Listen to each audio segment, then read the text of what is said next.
Joining me live is Hawker Britton founder Bruce Hawker. Bruce, very good morning. Welcome to the program. Look, if you said that a couple of months ago, you would have thought I was mad, but it's every chance.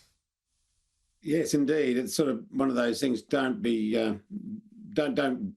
just start thinking about what might happen down the line, and the story can be very different to what Trump was planning just a matter of weeks ago. So she's taken the world by storm. The politics in America has changed fundamentally now, and she's very much on the attack and on the rise. It's as if the Trump camp didn't really anticipate that she was going to take over the candidacy, and yet they should have thought about that very seriously, given the trouble that Biden was in after that debate.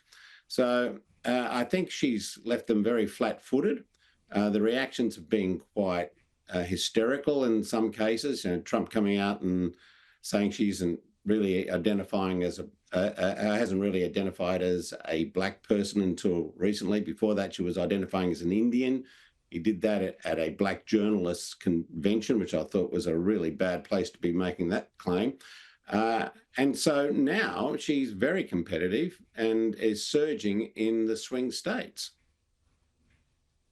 Absolutely. And it looks like Donald Trump and JD Vance. Someone explained what you just talked about there as a dumpster fire. And look, they're just shooting themselves in the feet, aren't they? Like JD Vance trying to walk back his comments about cat ladies, and he just dug himself a deeper hole. You know, one thing about these populists is that they can't walk back. Once they come out and make a claim, a statement, in order to maintain the sort of the image that they want, they can't be seen to be backing away. Otherwise, they look a bit like the Wizard of Oz after he's exposed. You know, they pull back the curtain and it's just somebody puffing and bluffing away behind a screen. So he can't do that. If he wants to be a populist, he has to actually stick to what he said and keep the faith with the people that see some magic in what he has to say. So he's got a problem right now. Trump is trying to distance himself somewhat from him, which is interesting. All in all, it's turning into a very interesting contest. Harris will decide over the weekend who her running mate is going to be. It'll almost certainly be a white male, and it'll probably be one of the governors from either Minnesota or Arizona or Pennsylvania or Kentucky. The Arizona senator, I think, is a real show. Kelly, he's very interesting. He's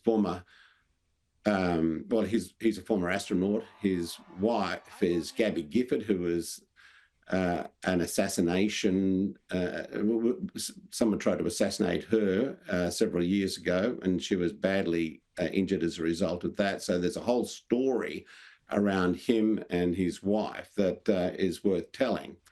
But one thing you can be pretty sure of is that she will go for a white male in a swing seat in order to balance the fact that they've got an African-American / Indian woman running for the presidency, which is obviously uncharted waters in the United States.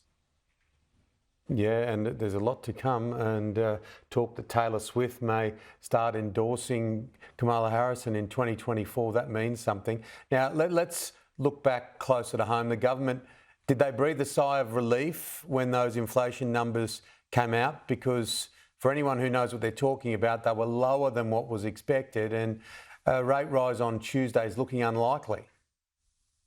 Highly unlikely now, and the stock exchanges obviously responded quite strongly to worsening unemployment numbers in the United States, which would suggest that they really do have to start bringing down interest rates pretty quickly in order to make for a softer landing, both in the United States and I suspect in Australia. So I'd be very, very surprised, as would anybody else, I think, if there was going to be an interest rate rise at this stage.